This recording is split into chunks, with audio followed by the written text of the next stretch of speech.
if Putin wins in Ukraine, his next target is going to be the Baltics.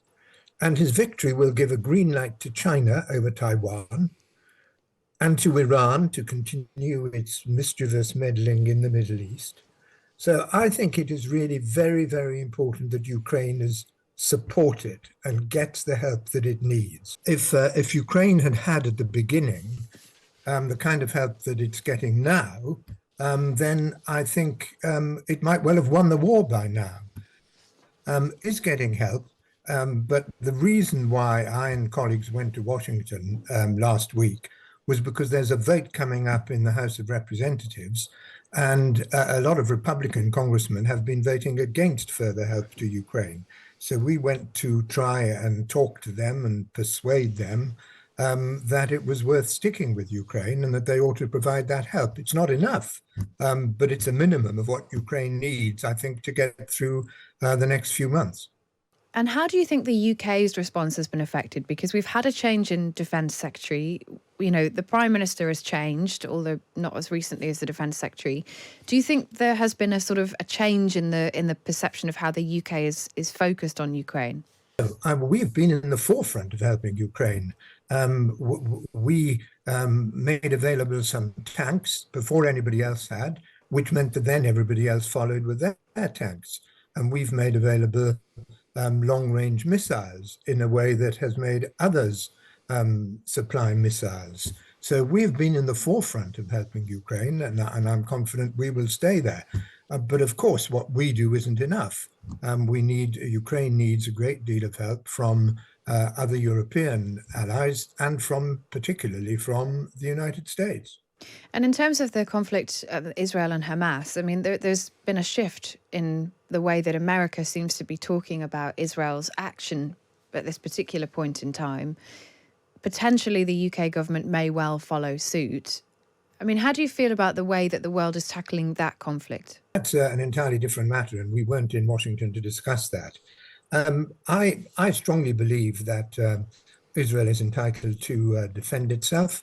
The attacks which took place on October the 7th were absolutely barbaric and savage, and Israel is entitled to do what it thinks is necessary in order to defend itself. What it does has to be within international law, which so far I think it has been. It has to be proportionate, but proportionate means proportionate to the achievement of its objectives. And I think that so far Israel has kept within international law.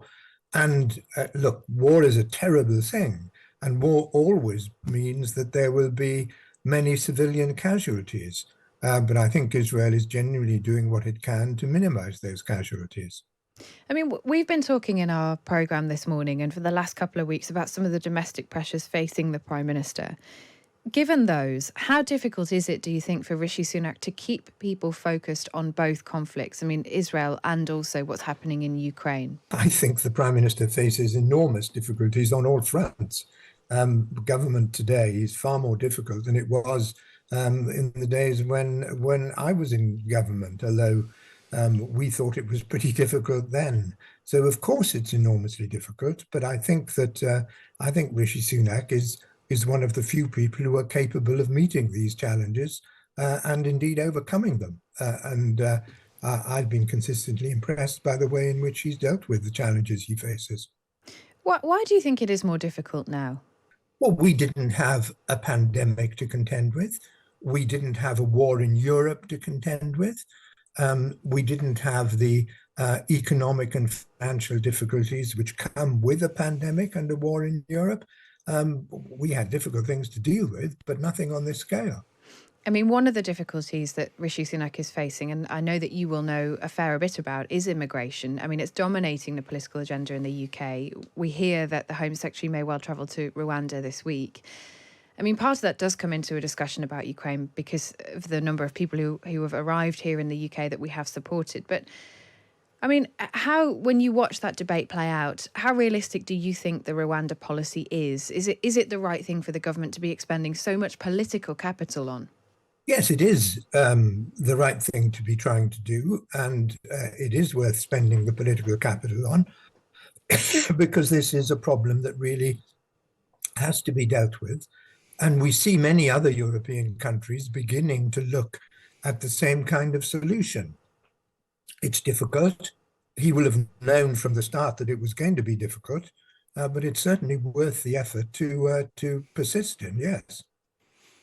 Lord Howard, if I could go back to Ukraine and you being in the United States to discuss it, where do you see this conflict going from here? Because, there are persistent rumours that some in Washington are saying, look, in the end, Ukraine is not going to be able to prevail. There needs to be some sort of consideration of a peace treaty, possibly with concessions of some territory to Russia.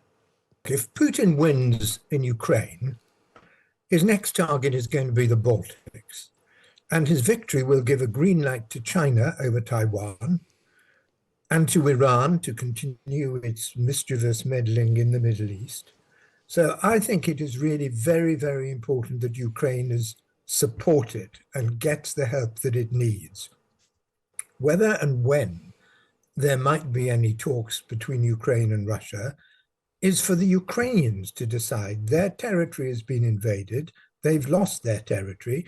I think it's a very hard ask for people to suggest that they should begin talks and in effect concede the loss of their territory. I think we need to do everything that we possibly can to support Ukraine in its just fight to defend itself against the barbarous invasion of its territory by Russia. But one can agree with that 100%. The question is, you've already said that continued US support is vital.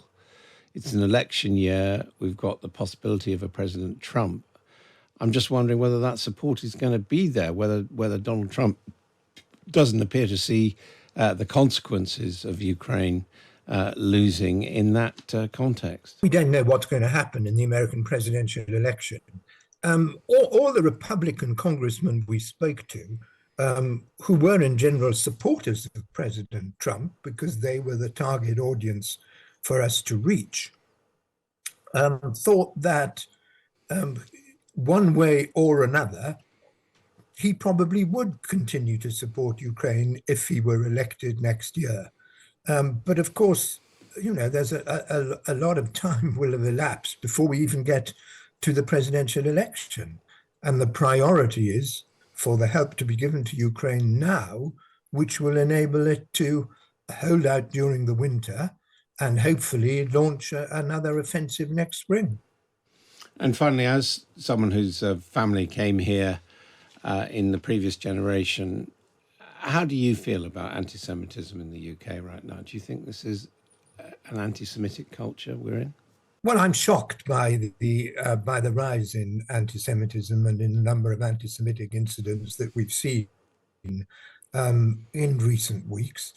Something that I never thought I'd see in this country, and I'm shocked too by the extent to which so many people have seemed to overlook the fate of the hostages and the way the hostages were taken, the terrible nature of the attacks on October the 7th, the rape which occurred on October the 7th, the beheadings which occurred on October the 7th, and far too many people seem to be prepared to overlook that in order to demonstrate in a different cause.